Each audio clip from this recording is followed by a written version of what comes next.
Alors, je voudrais tout d'abord dire ma surprise de retrouver en hémicycle cette proposition de loi dont je pensais qu'elle serait retirée après le fiasco de la commission.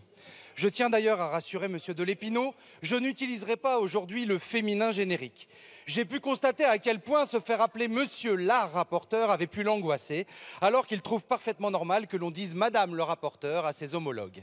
Et nous voici au cœur du sujet. Messieurs Chudeau et de Lépinot s'effraient que l'on puisse utiliser une écriture permettant à la moitié de la population de se sentir incluse, ce qu'ils considèrent comme une entreprise de déconstruction de la nation, excusez du peu. Alors, je ne reviendrai pas sur l'amateurisme du premier, qui a obligé le second à déposer un amendement de réécriture intégrale de son article unique.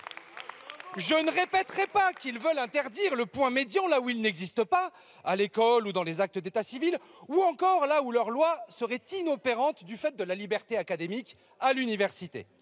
Je ne soulignerai pas à nouveau l'ineptie de leur argumentaire qui soutient que je ou vous ne sont pas des pronoms personnels, qui cite Simone de Beauvoir ou George Orwell pour affirmer que la langue ne façonne pas le monde, alors que l'ensemble de leurs œuvres disent exactement l'inverse, et qui assure enfin que les académiciens ayant promu une orthographe qui distingue les gens de lettres d'avec les simples femmes, je cite, n'ont pas façonné la langue à l'avantage de leur sexe.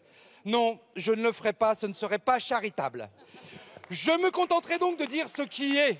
Pour le Rassemblement national, le masculin l'emporte sur le féminin n'est pas une règle de grammaire mal formulée, c'est une règle tout court, partout et toujours. C'est si vrai que la liste des signataires de cette PPL, on l'a dit, comporte en premier l'ensemble des députés hommes puis les femmes, à l'exception notable de Pierre Meurin, dont je salue la sororité.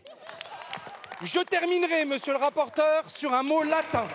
Si l'on compare l'impact de nos publications respectives, on constate qu'il s'agit d'un ratio, et pas des moindres.